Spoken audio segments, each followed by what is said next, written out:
Brakati Yahweh, Brakati Yahushai, Brakati Yahweh, Brakati Yahushai, Brakati Yahweh, Brakati Yahweh, Ba'ashim Yahushai, Ba'ashim, Ruach Double honor to the apostles and the elders of Great Millstone, which rule well. Salutations to the hopeful elect out there, you Akim to Sadakim that do this thing in the utmost truth and sincerity. I'm the priest Shaman. This week's topic is going to be called Fuck Motivation, Be Disciplined. Fuck motivation, be disciplined. Okay, so what inspired this lesson? It's a lesson I've done in the past, but it's something that came back into mind because I'm getting out the gym, and there was an older Jacob in his 50s. He got the belly and shit, and I'm in the locker room, and I got my shirt off and shit because I'm about to put on my work clothes and my work stuff, and he was weighing himself, and he was like, yo, he points at me, he was like, yo, man, that's motivation. He's like, that's where I want to be. And I said, man, it's about consistency. And I said, look, I love to hear that. It's good. It makes me want to be more consistent and more disciplined. But again, the key is about being disciplined as opposed to motivation. Motivation is cool, but here's the shit with motivation. It's a feeling. It fluctuates. You could be motivated one day and then depressed the next. But if you operate off discipline, like, look, I told myself, look, I got to do 6 days this week because the Sabbath came in. What I was only able to do 4, I believe. So I was like, okay, I gotta do 6 days in the gym. That way next week I could get back. So I'm sorry, I gotta do 6 days straight. That way I could have 2 days off. And I said, fuck it, I'm gonna be disciplined. I'm gonna get up. I'm gonna do it. Do I feel like doing it sometimes? Nah, man. There's times I just felt like resting. But again, that's the whole thing about being disciplined. And the same thing applies in the truth. So what I did was, I went on Google. I typed in Bible verses about discipline in the King James Version, and we're going to read some. Let's see what it says. We're going to break it down, and I'm just going to flow through the Spirit. It says, Hebrews 12:11, now no chastening for the present seemeth to be joyous. Okay, that makes sense, right? Because in a moment when you're afflicting your body or doing some sort of stuff that afflicts your spirit, whether it's fasting or whatever you're doing, the discipline of doing a lesson, the three shows minimum, you have to stick to that. It says, but grievous, and when the Lord is putting you through things, yes, it seems grievous, okay, but you have to stay the course, okay. It says, nevertheless afterward it yieldeth the peaceable fruit of righteousness unto them which are exercised thereby. Right, so that's what chastening does. Been put through the fire. All right. Let me see what the next one says. Proverbs 12:1. And you brothers could put scriptures on discipline in the comment board. I didn't really get the chance to pinpoint particular scriptures for the sake of time. I just went to Google and I'm gonna go through some and see what applies to the show. Let's see. Proverbs 12:1. Whoso loveth instruction, I love this one. I love that. Whoso loveth instruction loveth knowledge, but he that hateth reproof is brutish. Right? You have to love instruction. One thing I told the guy again about this being disciplined is, like, I told him, look, my pops always tell me, I'm gonna use my hand for example. If a man tell you to put something like this, don't put it like that. You know what I'm saying? Always do as you instructed, and that requires what? It requires discipline. Okay, if Yahweh Ba'ashim Yahushai told you, look, I gotta get something done, you gotta get the shit done, man. All right, don't fucking come with excuses or what have you. All right, or get wrapped up in emotions, or I need a push. Man, look. Just pray more for discipline, rather, honestly. Motivation is cool, but I'll look, pray for discipline. Okay, you could, if you're disciplined in the press, you're still gonna get the job done. You don't need an emotional high to get the job done. Now this goes into discipline in an individual, right? Proverbs 13:24. He that spareth his rod hateth his son, but he that loveth him chasteneth him betimes. Right? And that goes into what? Disciplining your kids. All right. How do you discipline your kids? You let them know what's right from wrong. Okay. You let them know what's right from wrong, man. And I'm gonna deviate just a little bit, but still on point, right? I'm still on topic. I'm in the investing thing, right? I invest in the markets. Brothers know I've invested in the stock market. And in 2021, I lost a lot of money. And I was thinking to myself while I'm in the gym and shit, and I'm sorry, I'm about to go on I'm like, damn, yo, like that Yahweh Shimi Awashai doing that was really, I'm like grateful for it, because it taught me more losing a lot of money than making a lot of money. Because the failures and the instruction, all right, the chastening, that's what the real lessons are, man. You get me? That shit, now when I invest, I'm far more disciplined. And I think if I didn't lose all that amount, okay, I would have still been, I wouldn't be as disciplined. I would still be like, you know, doing reckless shit. So chastening, when the Most High disciplines us, it keeps us in check, man. It makes us maintain our discipline, all right? Because if there was no source of chastening, we would just still be doing bullshit, man. All right. Now, it's like this too. Like, you know, when brothers aren't getting the lessons done and on point, look, the apostles talk to us after camp. You know, sometimes the hammer might come down heavy, like, yo, we're gonna start sending guys home if they're not doing their shows and not coming up to camp. But you need that. You need that. Look, there's some sort of correction. There has to be some sort of correction there if you're not being on point. And that's what builds up our discipline, man. See what I'm saying? How about Shimi Awashai deals like that?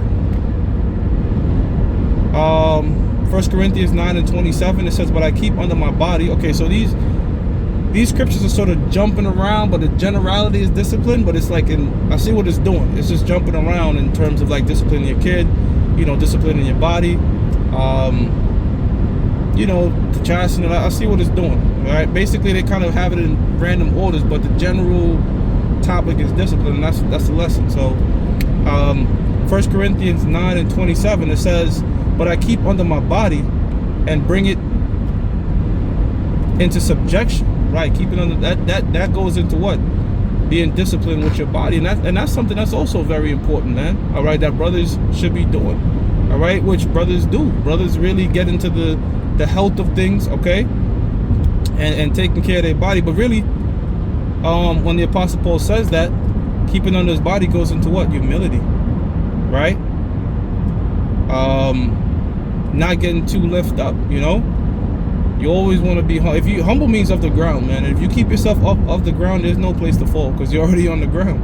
Unless you want to go, I don't know, 6 feet under. But the point is, man, keeping on your body, stay humble, okay, and bring it into subjection, lest that by any means, when I have preached to others, I myself should be a castaway. Right. So, yeah, man, that's another thing too, man. The scriptures speak about taking the beam out your own eye. You know what I'm saying? Sometimes you might be getting on a brother and doing all that and not showing any particular. Because when you reprove a brother, yeah, you break them down, okay? But guess what? Now it's time to build them back up, because we are at fault for many things. It's like when we get on the woman of our nation, right? Yeah, we get on them, all right, but to a certain particular extent, because we can't expect them to be perfect. You know, if you have a woman and she's working with you, work with her. You can't expect her to be perfect and, oh man, she not like Sarah, she not calling me Lord. We're in different times, Doc. And you can't hold her to the same standards as the ancient world, because guess what? Yahweh is not holding us to the same standard, all right? He's being very merciful to us. So that's also a part of that, you know what I'm saying? Being humble, keeping under your body. When you reproof, build a man, you break a man down, but you have to build him back up, because what? We also have to self-reflect on our own actions, you know? Because we all fuck ups at the end of the day. None of us is perfect. We all have our different particular faults. We all could work on things in the eyes of the Lord. And everybody knows their own particular thing they could work on, man.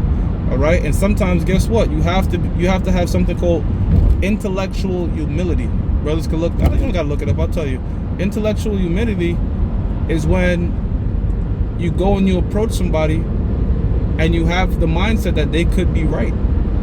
A lot of people go into conversations just like, I'm writing this, and they don't want to hear it. Nah, when you approach a conversation, have your ears open. Maybe I'm wrong here, you know? So that's what the Apostle Paul was practicing, man, staying humble, okay?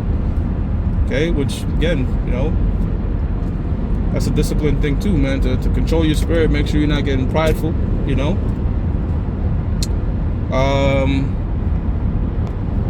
Let me see. Let's go to the Proverbs 23:13. It says, withhold not correction. Proverbs 23:13, it says, withhold not correction from the child, for if thou beatest him with the rod, he shall not die. Right? So, chastening an individual makes him more disciplined. You know, and Yahweh Shemel try to chasten the hell of us. Now, you have individuals that are completely stiff-necked. You could beat them all day and shit like that, and they'll just never be right. But for the most part, when Yahweh, like, look at us now, man. Look, you know, there's certain particular things that we struggled with for coming in the truth. Brothers a hard thing might have been, I don't know, you couldn't kick pork or shrimp or some shit. Yeah, you probably had problems with the dietary laws, the lineups, and different things. I don't know. You know, my brother might have took him a while to stop smoking weed. Who knows? But Yahweh Bashem Yahshua, I'm pretty sure he jacked you up for it. Jacked us up for it, right? Why? That he could, like, look, man, that shit ain't right. And the fact that he jacks you up shows that he's working with you. All right, look, I'm gonna smack you over the head, but I'm gonna keep it at a smack. I could really split you in half, but I'm gonna smack you over the head a few times till you get this, and then that's love. You see what I'm saying? So that scriptures is talking again about disciplining one another, and that goes into the correction. Like I said, these scriptures are kind of, you know, but that's the main point, man. That's the main point I want to go with, man. The main point I want to go with is prioritize being disciplined in this thing over motivation. I'm not knocking brothers that use it or whatever, but you know,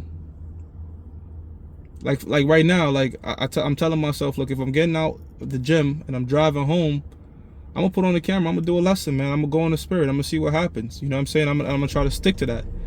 As opposed to, man, I don't feel like doing a show and shit. And that's what this dude talked about. A war, who was once part of the Great Millstone.